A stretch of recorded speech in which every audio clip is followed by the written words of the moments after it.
दोस्तों हम आज के लेक्चर में कुछ ब्रांचेज ऑफ साइंस यानी कुछ मेडिकल टर्मिनोलॉजी जो बहुत ही इम्पोर्टेंट है और सभी को जानना ही बहुत ज़रूरी है। जैसे देखिए, इस वीडियो में हम बहुत कम समय में जो भी चीज़ कवर होगा वो करेंगे। देखिए, फर्स्ट क्या है, एस्ट्रोनॉमी। एस्ट्रोनॉमी क्या होता है? Study of celestial objects. जो भी सेलेस्टियल ऑब्जेक्ट्स होता है उसके बारे में स्टडी करना क्या कहलाता है? एस्ट्रोनॉमी कहलाता है।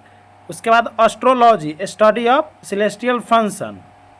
जो भी सेलेस्टियल फंक्शंस है उसके बारे में स्टडी करना क्या कहलाता है? Astrology. Anatomy, study of body structure, यानी एनाटमी के अंदर बॉडी के स्ट्रक्चर के बारे में पढ़ते हैं। जो भी हमारा बॉडी है उसके स्ट्रक्चर यानी उसका रूपरेखा कैसा है उसके बारे में पढ़ते हैं। किसमें? एनाटमी में। उसके बाद बैक्टीरियोलॉजी, स्टडी ऑफ बैक्टीरिया, यानी बैक्टीरियोलॉजी जो होता है उसमें हम मेनली बैक्टीरिया के बारे में पढ़ते हैं। यानी जो बैक्टीरिया होता है उसमें हम बैक्टीरियोलॉजी में आता है। उसके बाद बायोलॉजी, बायोलॉजी में स्टडी ऑफ लाइफ यानी जीवन, लाइफ के बारे में पढ़ते हैं। किसमें? बायोलॉजी में। उसके बाद बिब्लियोलॉजी, जो बिब्लियोलॉजी होता है उसमें क्या करते हैं हम? बुक्स, मल्टीपल बुक्स जैसे हम स्टडी करते हैं तो वो बिब्लियोलॉजी में आएगा।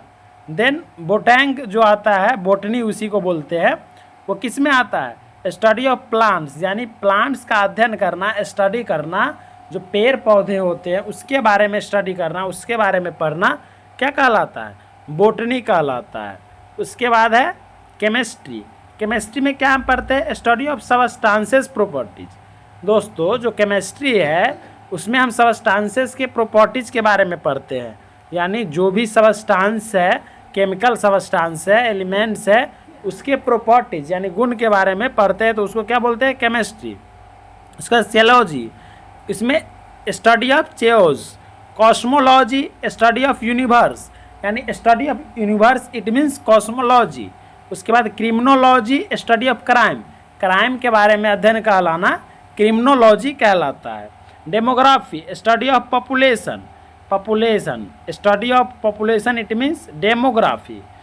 उसके बाद demology, study of human behaviour, human के बिहेवियर के बारे में कैसा व्यवहार है उसका, उसमें हम डेमोलॉजी में स्टडी करते हैं।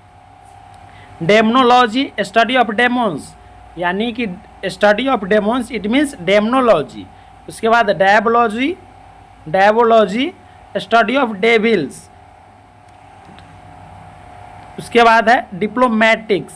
जो डिप्लोमेटिक्स है, साइंस ऑफ एंशिएंट, जो भी एंशिएंट राइटिंग्स है वो किस में आता है? डिप्लोमेटिक्स में आता है। राइटिंग्स, राइटिंग्स इट मीन्स डिस्टियोलॉजी, यानी स्टडी ऑफ यूजलेस ऑर्गेन्स। जो यूजलेस ऑर्गेन्स, जो यूजलेस ऑर्गेन्स है उसके बारे में स्टडी कराना क्या कहलाता है? डेस्टेलॉजी। उसके बाद है स्टडी ऑफ चर्च अफेयर्स। जो चर्च अफेयर्स है उसको हम क्या बोलते हैं? इक्लिसियोलॉजी, इक्लिसियोलॉजी।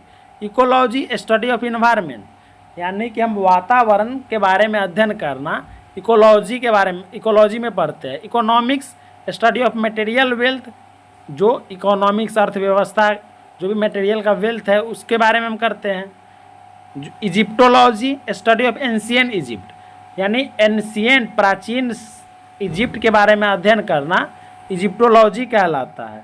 उसके बाद है इंटोमोलॉजी, स्टडी ऑफ इंसेक्ट्स, यानी इंटोमोलॉजी में इंसेक्ट्स का स्टडी हम करते हैं। जो भी इंसेक्ट्स वगैरह है, जितने भी कितने टाइप्स के इंसेक्ट्स होते हैं उस सभी का अध्ययन करते हैं। किस में? इंटोमोलॉजी में।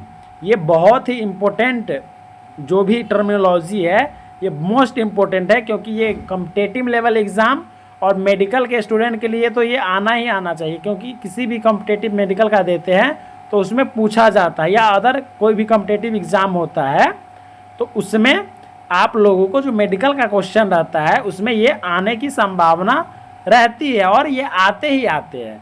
तो इसलिए आप लोग इसे सटीक से पूरे याद कर जाइएगा। आई होप समझ में आया होगा। थैंक्स फॉर वॉचिंग दोस्तों, और लाइक सब्सक्राइब शेयर कर दीजिए जो आपके दोस्त भी पढ़ सके अच्छे से।